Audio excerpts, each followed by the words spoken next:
Hello and welcome to panel number 7 of Ljubljana Street Art Festival. This is the third day and our next guest is coming straight from Rome.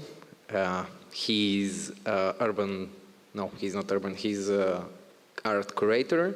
He's responsible for many exhibitions, which his latest project is exhibition on Banksy, which for me was very interesting to understand from himself that is the first unauthorized exhibition of Banksy. He's a writer. He has written several books, and he's involved in many interesting street art and urban art projects. With no further ado, Stefano, Antonelli, the word is yours. I would just like to address the audience that we will take no questions because we will project the movie direct and we will have a conversation with Stefano where you will have the opportunity to ask questions. Thank you very much. Stefano. Thank you so much, Boris. It's an honor to be introduced by you. And I would like to thank the amazing organization of Alternative Ljubljana and this incredible street art festival. I will do a lecture, so I will read. In this lecture, I am supposed to say something about street art and the art world. Well, this is not an easy task. We should first find out what street art is and what art world is. I will try to do this in an honest way, which means in a non-ideological way, so no prejudices. And let's start with the art world. Art world is a structure, is a social system that produces value through meaning. In 1964, Arthur Danto, a major thinker in the art of the 20th century, wrote a book named Art World. So if you want to know more, just read the book.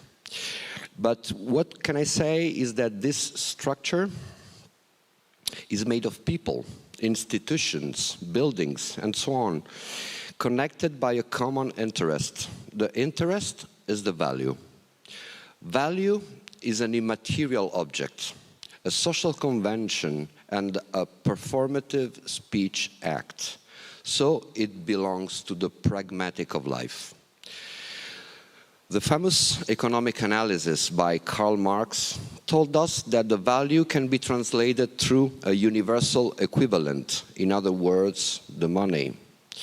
And in these times we are experiencing how this universal equivalent, the money, rules the world. So the art world is a structure involving objects which are perceived as art. There is not only one art world, but multiple art worlds. More in general, these times appears to be times of multiplicity. The Marina Abramovich art world is not the Jeff Koons art world. And we can say that in modernity, art world has developed and encouraged an art production whose model is an economic model. Art in modernity produces two kinds of things, goods and services. An example, Damien Hirst is an artist that produces goods. Marina Abramovich produces services. In fact, it's quite difficult to market a Marina Abramovich performance, which is an immaterial value. Instead, it's quite easy to market objects like a balloon dog by Jeff Koons. The art world is also involved in selecting artists, their destiny and the destiny of their artworks. How they do it, but more in general, how can we understand if the work of an artist is important or not? To try to accomplish this task, I propose you the perspective framed by Dan Sperber, a French thinker, French philosopher, that provided us a relevance theory. We can say that art can be relevant in the plan of contemporary creation only in two horizons, the historical horizon and the market horizon. Malevich, in example, is relevant in the historical horizon. It's about time and timing. If an artist paints now a black square, nobody will be interested. But in 1915, exhibiting in the relative art system a black square was disruptive and relevant. So what we need to ask ourselves when we look at art is in which horizon this piece could be relevant. But art is also about pushing boundaries and add layers of meaning to the actual established structure of meanings. Jacques Rancière, another French philosopher, defines art as a way of doing in the regime of visible. Street art, as a new way of doing in the regime of visible, emerges in the indefinable perimeter of an idea which combines art and street, and which, at the beginning of the 21st century, puts at the center of its reflections the systematic placement of images in public space, given back to us by media-oriented public discourse with the label of street art. The contemporary debate on this topic raises fresh questions, whose answers would have different purposes, including determining whether it is art or not, shaping a definition and identifying its specificity. Riegel, which is an American living philosopher, argues that an artwork is street art if and only if its material use of the street is internal to its meaning. While Baldini, which is an Italian philosopher, singles out street art specificity in the illegality of the practice that would establish its constitutive paradigm. In other words, its subversiveness. We believe that asking whether street art is art or not is like asking whether Dada is art or not. The excess of sense and influence over the visible regime that the lemma presents makes it appear a useless question for its own purpose.